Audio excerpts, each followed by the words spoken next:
Margaret Etten, 17-year-old, to run the second leg. Uganda, probably the outsider in the field. They were the slowest through the round of heats. That's Justine Bayiga, who's going to run the first leg for the Ugandans. England's lineup: Kelly Massey, Victoria Barr, Megan Beasley and Nadine Okier. The English team has started well tonight with gold medals in both of the sprint relays, but not quite as dominant, on paper at least, in this. Here's the Australian lineup: Jodie Henry to run the first leg.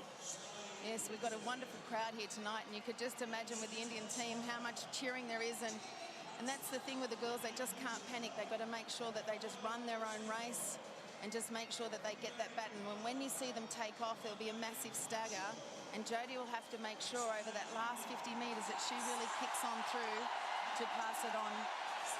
Well, there's the reception for the Indian team as it's introduced to the crowd here. Manjeet Kaur, the first leg; Sini Joshi, the second; Ashwini Akanji, the third leg; and Mandeep Kaur will anchor the Indian team. Scotland: Gemma Nicol, Ailey Child, Catherine Evans and Lee McConnell, who surely will be running her last Commonwealth Games race. Be nice to see her running for a medal on the last leg. And that's exactly who Jodie Henry will need to chase, is Lee McConnell. There's Sally. She's probably thinking, what was I thinking at this stage? But I'm sure she's going to do a great job for the Australian team tonight. 400-metre individual gold medalist sitting, watching. She's got a little while to wait. Each leg is a lap of the track. They run the first full lap and then the first bend of the second leg in their lanes. So the stagger is quite exaggerated, significantly beyond how it is for the individual 400-metre event. Sally waits. Crowd quietens as we await the starter's gun. Second last event in track and field at the 19th Commonwealth Games, and away they go. Canada the outside, Scotland second from the outside, then India, Botswana. Jodie Henry making ground on the Botswanian first leg runner. Then it's back to England. Nigeria making good progress, getting past Uganda over on the inside. As they move into the second half of the first leg, just remember the stagger continues for another bend. Jodie Henry looking to push Australia right into this. Yes, Jodie really needs to kick here because she really needs to set up this race for the Australians, because as we said, Sally is on the last leg, which is going to be a very tough gig for her. But here we're going to go into the second change with Hirini Steinhardt. And India might have made the change first, although Nigeria changed very quickly, and the Nigerians get to the front.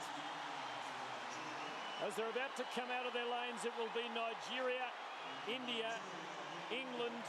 Steinhardt with the baton for Australia up in fourth position, followed by England and Scotland. And India is just on fire here. They're just going to really try and make an impact coming around here. And Steinhardt is a very experienced 4x4 runner in our Australian team, and she really needs to pick it up, because as you can see that she's getting swamped a little bit now, and hopefully over this last 100 metres, but it is an incredible race. And as I said, Nigeria is going to be one of the tough ones to beat, and at this stage they're way ahead. 17-year-old Margaret Etten hands over the baton. Casual change. Nigeria lead India. Then it's England. And now Olivia Toro has it for Australia in fourth position. So Australia certainly in medal contention, but Nigeria with a handsome lead in the back straight for the third time. Yes, Nigeria looks like they have this really wrapped up at the moment. And as you can see, Olivia is in fourth position. She hasn't had a lot of experience at this level, actually only in the heat previously yesterday, and now she'll really need to start kicking home if we're in with any chance whatsoever of a medal. Gap closing. Abogan Loco of Nigeria struggling, and India might get to the last change in front. Look at Olivia Toro for Australia. It's an excellent run by Olivia. She's just pumping those arms. She knows she's got to get to Sally, and Sally has to just make sure she doesn't panic. She has to realise.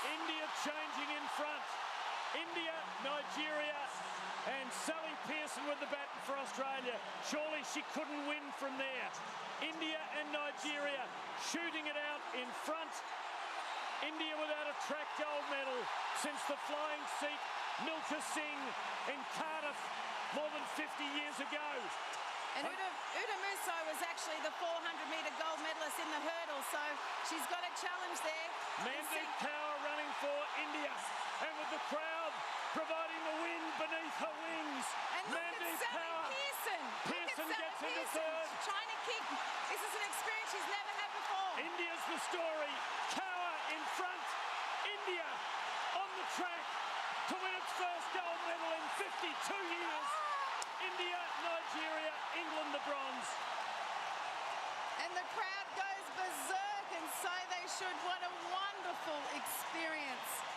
And being a part of it, I honestly thought Nigeria was the team to beat.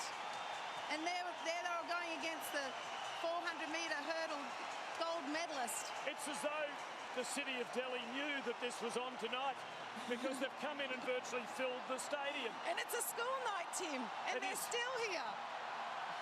It is history